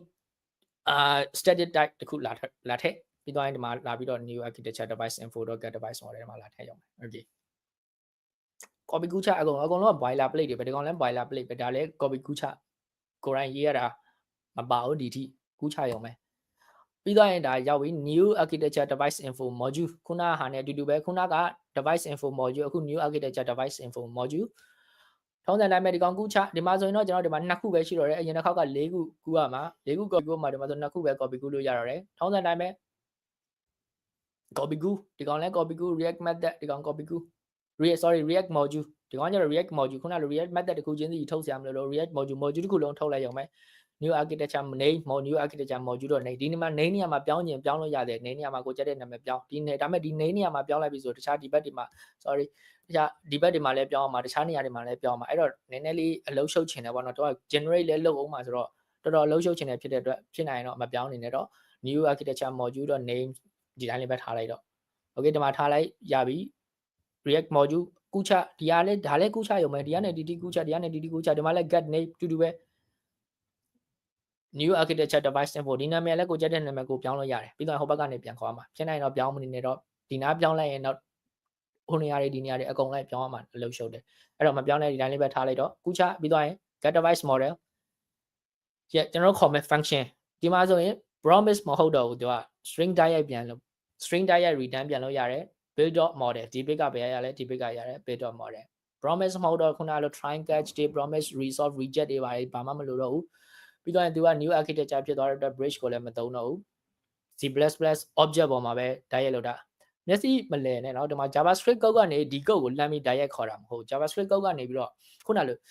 static type ကိုသုံးတယ် static type ကိုသုံးပြီး code gen ကို generate လုပ်တယ်ဒီ code gen ကနေမှ generate လုပ်လို့ရတဲ့ code တရားမှဒီကောင်လမ်းခေါ်တာ C++ object ဒီကောင်ရဲ့ C++ object ကိုပဲ runtime မှာလမ်းခေါ်တာ okay เนาะokay get device model ဒီမှာဒီ function ရှိတယ်ဒီ function ကဒီ build.model ဆိုတော့ string ကို return ပြန်လိုက်တယ်ဒါပဲဒီမှာဆိုကြည့်ရတာတော်တော်လေးရှင်းသွားတယ်ပေါ့နော်အရင်တစ်ခေါက်ကဆို promise ရော is in await ရော try catch ရောရှုပ်နေရတော့အကုန်ကူးချရုံပဲကူးချဒါတွေအကုန်လုံးကူးချဘာမှစဉ်းစားမနေနဲ့စဉ်းစားခြင်းဖြစ်ကျွန်တော်လုပ်တဲ့ပုံစံကျတော့ဒီတစ်ခုချင်းစီ live လေးလာမယ်ဆိုအရင်ဖြစ်အောင်လုပ်လိုက်တယ်ဖြစ်အောင်လုပ်ပြီးတော့မှဒီကောင်ကဘာဆိုလို့ရတယ်ဆိုတာနိုင်ပြီးတော့မှပြန်လေ့လာတာပေါ့အဲ့ဒါဆိုပို့ပြီးတော့နည်းနည်းလေး motivation ရတယ်ဟာငါလုပ်လိုက်တာအလုပ်ဖြစ်သွားပြီဟာပြီးတော့ဒီမှာဘာလို့အလုပ်ဖြစ်သွားရလဲဆိုတာနောက်မှတစ်ဆင့်ပြန်လာတာဟုတ်ဒီကောင်ကဘာလို့လုပ်တာလဲဒီကောင်ကဘာလို့လုပ်တာလဲဒါနောက်မှတစ်ဆင့်ဖြည်းဖြည်းချင်းပြန်လေ့လာလို့ရတယ်မဟုတ်ရင်ကိုကဘယ်ကနေစရမှာမှမသိဘယ်ကနေစရမှာလဲမသိဘာအလုပ်ဖြစ်မှန်းလဲမသိတခုချင်းစီအတိတ်ပဲပြန်ကောက်နေရတယ်လိုရင်းကိုမရောက်တော့ဘူးအဲ့တော့အလုပ်ဖြစ်အောင်ရင်လုပ်လိုက်ပြီးတော့မှနောက်ပြန်ကောက်ဘယ်ကဘလို့လုပ်သွားလဲဒီနော်ခုလောလောဆယ်ဒီမှာဒီတိုင်းပဲကူးချဒီမှာ get device model ဒီမှာနောက်ထပ်ကိုကနောက်ထပ် function တခုယူပြီး get device version ထည့်လို့ရတယ် build.version အဲ့ဒါပဲ okay နော်ဒီမှာ version get device version ထည့်ကျင်တယ်ဆိုရင်ဒီဘက်မှာလာပြီး get device version ကုတ်ကျင်မှာလည်းလာပြီး get device version ထည့်ပေးရမယ်အဲ့ဒါမှသူက GSI ကုတ်ကို generate လုပ်ပေးမှာ GSI ကုတ်ကို generate လုပ်ပေးပြီးတော့မှ get device version ကိုလန့်ခေါ်ပါမယ်ဆိုပြီးပြောတော့မှဒီဘက်ထည့်က get device version ကိုသူကလန့်ခေါ်ပေးမှာဒီနော်နည်းနည်းလေးတစ်ဆင့်ပို့သွားတာပဲရှိရokay ဒါပေမဲ့ကောင်းသွားတာပါလဲဆိုတော့ type strict ဖြစ်သွားတယ်အရင် old architecture မှာတော့ဒီကောင်က type strict မဖြစ်ဘူး type strict မဖြစ်ဘူးဆိုတော့ဒါ native module တွေမှာကိုကြိုက်တဲ့နာမည်ကိုရေးလို့ရတယ်ဒီကောင် suggestion လည်းမပေးဘူး type script လည်းမဟုတ်တော့ဘူး type script မဟုတ်တော့ suggestion မပေးဘူး suggestion မပေးတော့ဒီနာမည်နေရာမှာကိုကြိုက်တဲ့စလုံးပေါင်းမှားရင်တော့မှသူ error မပြတော့ဒီကောင်ဒီပြဿနာရှိတယ်စလုံးပေါင်းမှားရင်တော့ symbol device မှာ i လေးပြုတ်ခဲ့တာတော့ c လေးပြုတ်ခဲ့တာတော့ဆို error မပြဘူးဒီမှာလာခေါ်ကြည့်လိုက် dvie info ဆိုခေါ်လို့ရ error မပြဘူးဒါပေမဲ့ပြဿနာ random မှာ error ပြတိုက် random မှာ error ပြတာပါဒီမှာ guide တော့အဲ့လိုမဟုတ်တော့ဘူးဒီမှာကျွန်တော်အစတွေကဒီမှာ type ကို generate လုပ်ခဲ့တယ်ဘယ် function တွေခေါ်လို့ရတယ်ဒီ module တွေကဘယ် function တွေခေါ်လို့ရတယ်ဆိုတာပါပြီးသားပြီးတော့ဘာကို return ပြန်မယ်ဆိုတာလည်းပါပြီးသားအဲ့တော့သူက type strict ဖြစ်တယ်အဲ့တော့ကျွန်တော် javascript ကနေနောက်တစ်ခေါက်ပြန်တော့ရင် error မတက်တော့ oh sorry error မတက်တာဆိုတော့စလုံးပေါင်းလည်းမှားလည်းပြဿနာမရှိတော့ဘူးပြီးတော့ဘာ return ပြန်မလဲဆိုတာလည်းကျွန်တော်တေချာပေါက်သိနေပြီးသားဖြစ်သွားပြီ okay get device model ခေါ်လိုက်ပြီးဒါ define ဒါက new arc device info module ပေါ့နော်ဒါခုနလိုပဲ folder create လုပ်ချင်လို့ဒါမှမဟုတ်ဒီတိုင်းပဲ plain ကောက်ထည့်ရင်ကောက်ထည့်အဆင်ပြေတယ်ဖြစ်နိုင်တော့ Android Studio 3ကျွန်တော်ဒီမှာကနည်းနည်း Android Studio နဲ့စိမ့်နေမလားလို့ကျွန်တော် Android Studio မသုံးပြတော့ဒီ VS Code ကိုပဲသုံးပြလိုက်တာဒါ VS Code တွေအားတယ်ပြီးတော့နောက်တစ်ခုက package စာတွေကအများကြီးပဲ copy ကူအကုန် copy ကူဒီမှာဒါဒီနာမည်ပြောင်းဒီကောင် copy ကူဒီမှာကတော့ဒီနာမည်လေးနည်းနည်းပြောင်းမယ် new architecture device info package ဒီမှာကျွန်တော်ရဲ့ package နာမည်ပြောင်းပြီးတော့ရင်ဒီမှာဒါလေးတော့ get module ဒီကောင်လည်း copy ကူးရမှာပဲ okay ဒီမှာ copy ကူဒီမှာက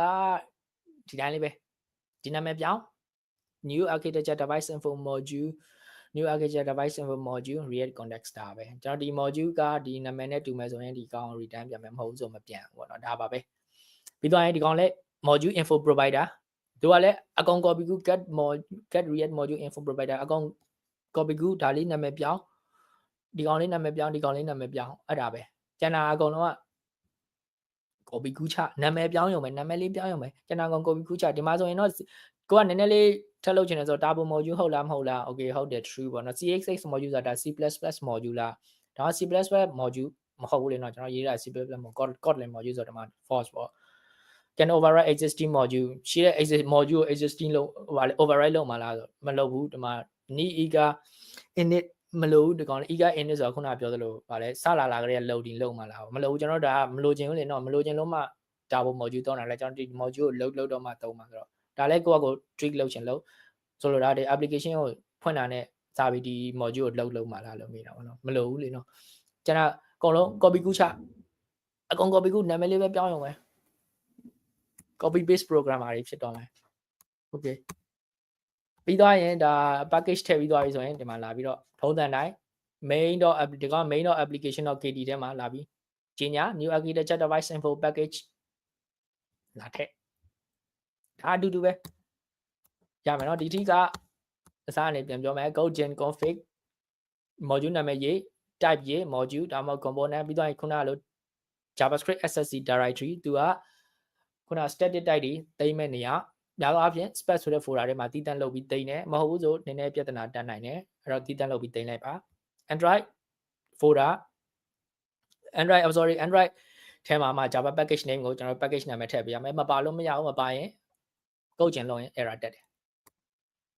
ဒီမှာကကုတ်ကျင်လုပ်တဲ့ကုတ်အကောင် copy ကူးချဒီမှာဒီကျွန်တော်ရဲ့ module နာမည်ရေးပြီးသွားရင် get device info ကျွန်တော်သုံးမဲ့ function နာမည်ရေးဒါပဲ okay ပြီးတော့နောက်တစ်ခုကဒီ react module နာမည်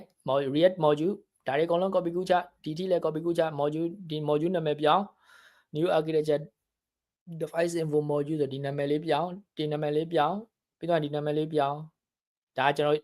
ဒီနာမည်လေးပြောင်းပြီးတော့မှဒီမှာမှအမှန်ကန်ကျွန်တော်ရေးမဲ့ function ကဒီမှာ get device model ပြီးတော့ကိုနောက်ထပ်ထည့်ခြင်းတဲ့ function တွေအကုန်လုံးဒီမှာလာထည့်တစ်ခုပြီးတစ်ခုပြီးတော့ဒီ function နဲ့ပတ်သက်ပြီးကျွန်တော်ဘာလုပ်ချင်လဲဒီမှာလာထည့်ရတယ် module model နောက်မှာ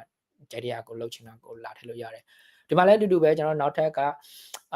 အပြင်က third party library တွေသုံးနေတယ်ဆိုရင်ဒီမှာ third party library ကို install လုပ်လိုက် Gradle ကနေ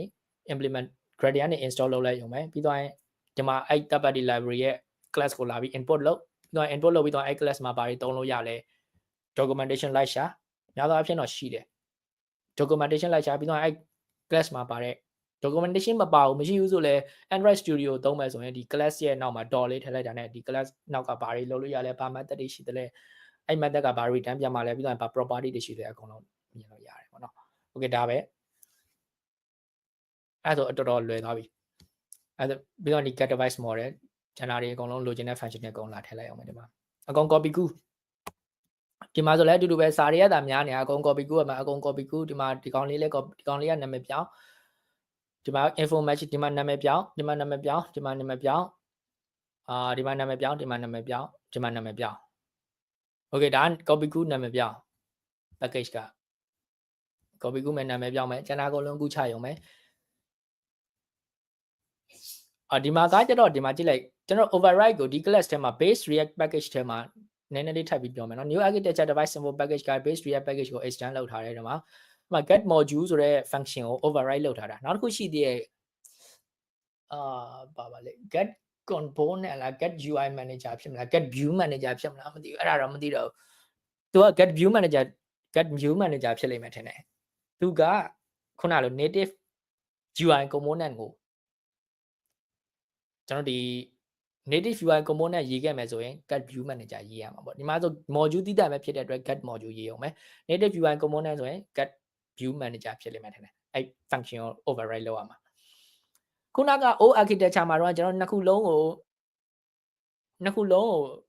ထည့်ရတယ်နော်နှစ်ခုလုံးခုန O architecture မှာတော့နည်းနည်းလေးတစ်ချက်ပြန်ပြမယ်ဒီမှာ create native module နဲ့ create view manager ဒီနှစ်ခုလုံး override လုပ်ရတယ်ဟုတ်တယ်မလားနှစ်ခုလုံးဒီမှာ view manager ကျွန်တော် view manager မသုံးဆိုလေ view manager override လုပ်ပြီးတော့ဒီမှာ empty list return ပြန်ရတယ်ဒါမှဒီဘက်မှာ new architecture မှာဆိုရင်တော့မလို့တော့ဘူး get module ပဲ return ပြန်มาလားဒါမှမဟုတ် view manager ပဲ return ပြန်มาလားပြန်နေတဲ့ကောင်ပဲ return ပြန်လိုက်ရုံပဲ okay ဒီမှာဆို view manager ဆို view manager ပေါ့ okay နော် okay ဒါဆိုရင်ဒီကောင်ကရပြီလို့ယူဆလိုက်မယ်နောက်တစ်ဆင့်ကခုနက package ထည့်ပြီးတော့ပြန်ခေါ်သုံးပါ okay ပြန်ခေါ်သုံးမဲ့ဟာဘယ်လိုပြန်ခေါ်သုံးပါလဲပေါ့နော် JavaScript site ကနေဘယ်လိုပြန်ခေါ်သုံးပါလဲဆိုကျွန်တော် new architecture device info ဘယ်ကနေသုံးခဲ့တာလဲဆိုတော့ spec ထဲကနေသုံးခဲ့တာ native new architecture device info ဆိုတဲ့ spec ထဲကနေပြီးတော့ကျွန်တော်ဒီ module ကိုခေါ်သုံးတာအရင်တစ်ခေါက်ကလို့ native module နဲ့ခေါ်မသုံးတော့အရင်တစ်ခေါက်ကဒီနားမှာ native module နဲ့ခေါ်သုံးခဲ့ရနော် native module တော့ native module import လုပ်ပြီးခေါ်သုံးခဲ့တယ်အခုဒီမှာတော့ native module နဲ့တိုက်ရိုက်ခေါ်မသုံးဘူးဒီ spec folder တွေနဲ့ခေါ်သုံးလိုက်တယ်အဲ့တော့ဘာဖြစ်သွားလဲဆိုတော့ spec folder ထဲမှာရေးခဲ့တဲ့ဒီ type တွေဒီ spec ထဲမှာရေးခဲ့တဲ့ type တွေအကုန်လုံးက JavaScript ကနေ automatic တည်သွားပြီးရောတည်ပြီးသားဖြစ်သွားရော okay နော်ဒီမှာခေါ်သုံးလိုက်ရုံပဲဒီမှာဆိုရင် new architecture device model okay ဒါခုနက okay ဒါဆိုရင်ဒီဟိုကမလို့တော့ဘူးဗာလဲ async away မလို့တော့ဘူးဘာဖြစ်လဲဆိုတော့သူက synchronous ဖြစ်သွားတယ် bridge mode တော့ synchronous ဖြစ်သွားတဲ့အတွက် async away မလို့တော့ဘူးသူ model ဒီထဲမှာလာထည့်ပြီးသွားရင်ခလုံးနှိပ်ပြီး run ကြည့်လိုက်ဒါ async away မလို့တော့ဘူးဆိုပေမဲ့ဒါကိုယ့်ရဲ့သုံးတဲ့ usage ပေါ်မူတည်တယ်เนาะကျွန်တော်တို့ဒီမှာ file တွေ read ကျင်တယ်ပြီးတော့နည်းနည်းကြာမဲ့အလုပ်တွေမျိုးဆိုရင်တော့ async away ထည့်ပေါ့မဟုတ်ဘူးဆိုရင်မဟုတ်ဘူးဆို new architecture လဲ UI ကို block JavaScript thread ကို block မှာပဲသူကလဲ okay နော်ဘာလို့လဲဆိုတော့ဒီဘက်ရောက်သွားရင်တော့ block မှာပဲဟိုဘက်မှာဒါ bridge မရှိတော့တဲ့အတွက် bridge ပေါ်မှာတော့ဒီ data တွေက block မလုပ်တော့ဘူးဒါပေမဲ့ JavaScript back ကိုရောက်ရင်တော့ away မလုပ်ရင်ထပ်ပြီး block ဟောမှာပဲအဲ့တော့ဒါကိုသုံးတဲ့ပေါ်မူတည်တဲ့ async away ချင်းနေရသုံးညာသူ default ကတော့ synchronous ဖြစ်သွားတယ် native module တော့ default က asynchronous okay ပြီးတော့ရင်ခေါ်ကြည့်လိုက်ရင်ဒီမှာထုံးစံတိုင်း model လေးပေါ်လာမယ်ပေါ့ဒါပါပဲ okay အဲ့ဆိုအခုဒီထိမေးရရှင်မေးလို့ရပါတယ်ကျွန်တော်ဒီမှာစောင့်ပေးမယ်မေးရမရှိတော့ဘူးဆိုရင်ကျွန်တော်ရက်တော့မယ်အကိုကဒီ SDK 35မှာလေဟို foreground service type တွေဒီ background service type တွေကじゃဘယ်လိုမျိုးokay အဲ့ဒါကနည်းနည်းဒီကနေတော့မဆိုင်ဘူးဆိုမှကျွန်တော်နည်းနည်းလေးတစ်ချက်လို့ပြောပြလိုက်မယ်နော်ဒီတရားဘယ်လိုပြန်ထွက်ရမှာလဲမသိဘူး escape လုပ်နေရပါတယ် SDK 35မှာကသူက changes ရှိတာ foreground service တော်တော်များများ changes ရှိရပါတော့အခု React Native နဲ့ပတ်သက်ပြီးတော့ပဲဖြစ်ဖြစ် Android နဲ့ပတ်သက်ပြီးတော့ဖြစ်တော်တော်များများပြဿနာဖြစ်နေတာတွေကပြဿနာဖြစ်တယ်ဆိုတော့တော်တော်များများဒီ developer တွေအလုပ်ရှုပ်နေရ Google ကနေပြီးတော့ SDK 35ကိုtarget အနေနဲ့ထားရမယ်ဆိုတော့အကုန်လုံး target အနေနဲ့ထားတယ် target အနေနဲ့ထားတဲ့အချိန်မှာပြဿနာပဲ number 1ပြဿနာက H2H ပေါ့များတော့ Google မှာအရင်တော့ Android မှာ H2H က support မလုပ်H2H ဆိုတာကျတော့ဒီ notch ကိုပြောတာ notch ကို support မပေးဘူးအရင်တော့ဟာတွေအကုန်လုံးကဒီအောက်မှာပဲရှိတာ notch ရဲ့အောက်မှာပဲရှိတာ Android မှာ notch ရဲ့အပေါ်မှာကိုမရှိဘူးအဲ့တော့အခု H2S ဆိုတော့ကျတော့ဒီ notch ရဲ့အပေါ်တွေရောအကုန်ပါလာပြီးတော့ iPhone လိုမျိုးဖြစ်သွားရော iPhone လိုဖြစ်သွားတော့ကျတော့ငကိုရှိပြီးသား screen တွေက save area view ကိုမသုံးခဲ့တဲ့ကောင်တွေအကုန်လုံးကဒီ status file ရဲ့အောက်ကိုရောက်သွားရောတချို့ခလုတ်တွေကဒီဘက်တောင်းမှာဖြစ်တော့ကျတော့နှိပ်မရတော့ state အပေါ်မှာဖြစ်တော့အဲ့ကောင်တွေနှိပ်ဖြစ်ဟုတ်တယ်အဲ့ကျတော့အဲ့အကုန်လုံးကျွန်တော်ပြန်ပြင်ရတယ်ဒါတခုပေါ့နော်အကုန်လုံးဘာမှတော့မခက်ပါဘူး save area view ကိုပြန်ထည့်လိုက်အောင်မယ် React Native save area context ဆိုတဲ့ library ကနေပြန်ထည့်ရအောင်မယ်နောက်တစ်ခုကကျတော့ foreground service ကနည်းနည်းအပြောင်းလဲရှိရပါတော့ foreground service ကဘာလုပ်တာလဲဆိုတော့ Android မှာကျွန်တော်ဒီ application က background ကိုရောက်နေရင်တောင်မှ application ကို foreground ပေါ်မှာရောက်နေတယ်လို့သတ်မှတ်လိုက်တာမျက်စိထဲမှာချုပ်သွားလားမသိဘူးကျွန်တော်ဒီ application က application ကိုတုံးနေတဲ့အချိန်မှာဆိုတာ foreground ဗျာ foreground ဖြစ်နေတယ်ကျွန်တော် home plug ကိုနှိပ်ပြီးထွက်လိုက်တယ်ဒါမှမဟုတ် back plug ကိုနှိပ်ပြီးထွက်လိုက်တယ်ဆိုတော့ဒါ application က background ဖြစ်သွားရောအဲ့နေရာမှာကျွန်တော် foreground service ကိုသုံးမယ်ဆို application က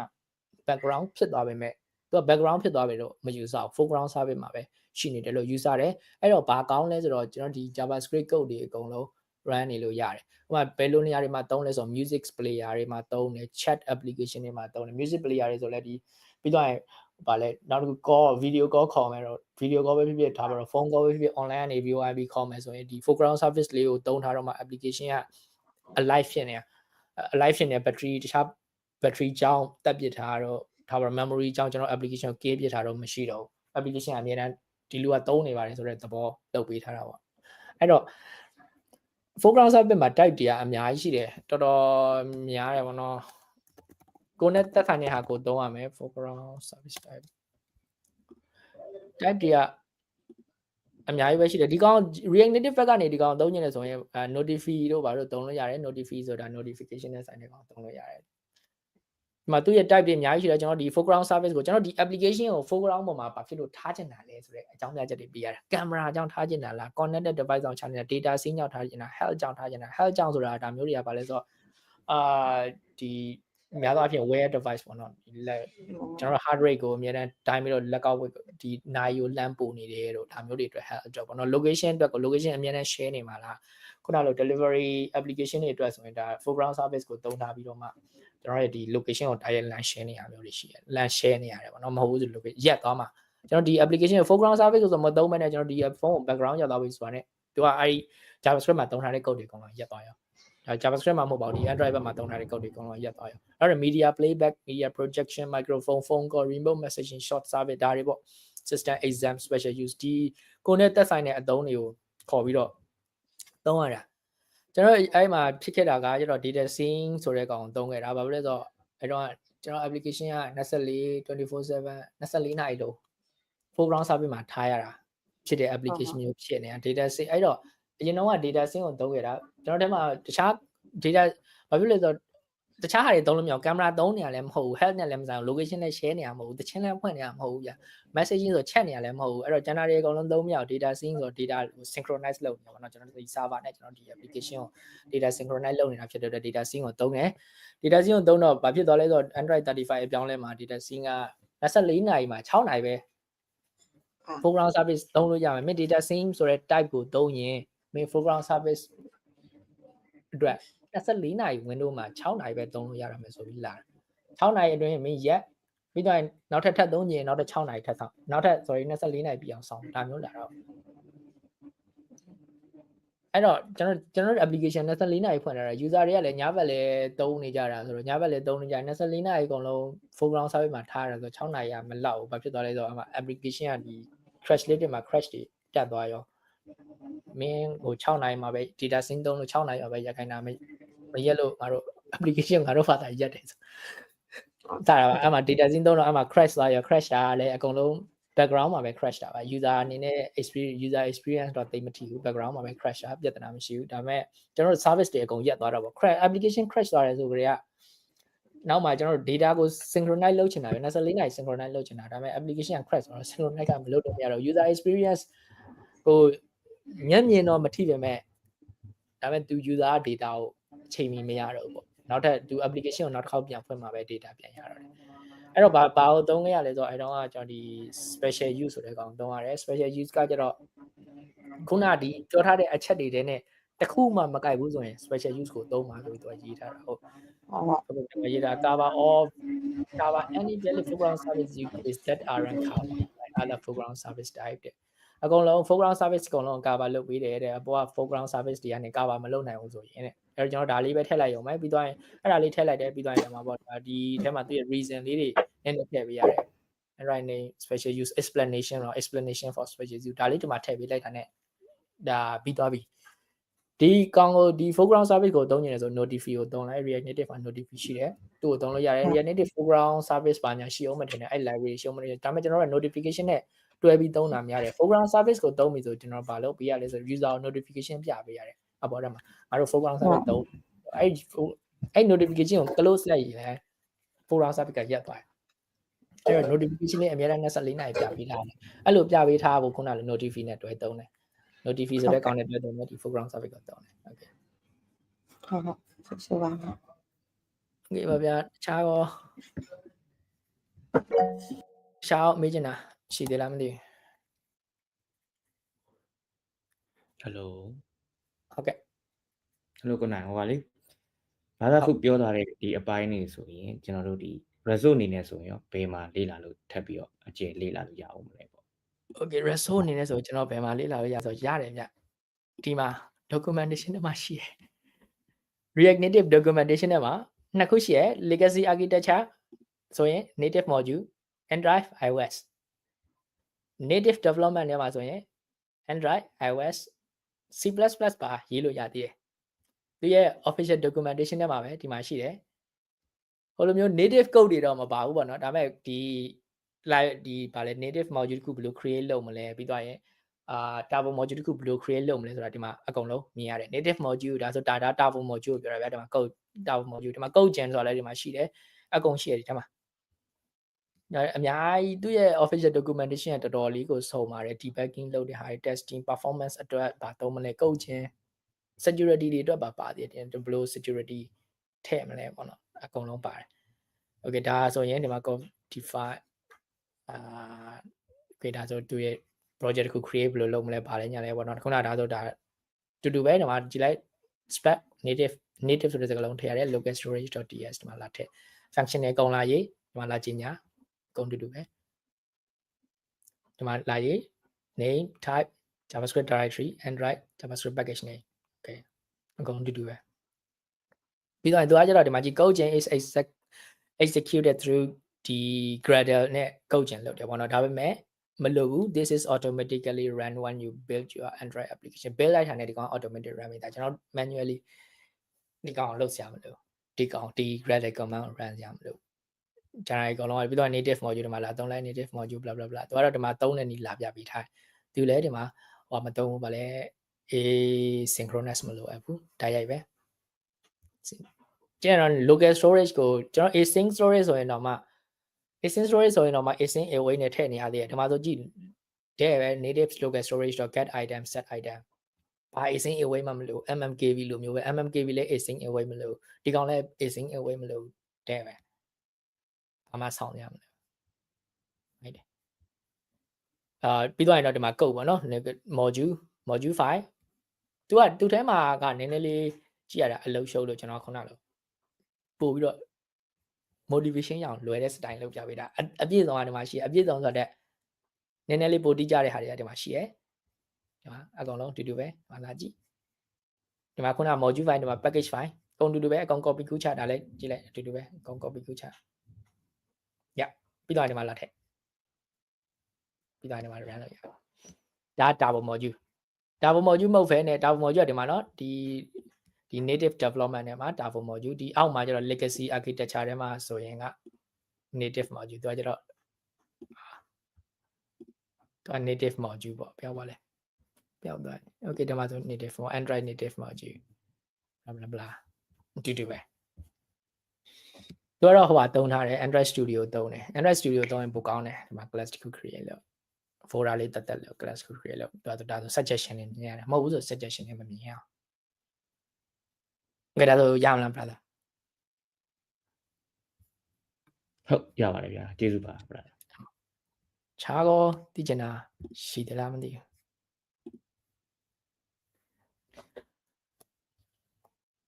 းရှိတော့ရင်ရက်တော့မယ်နော်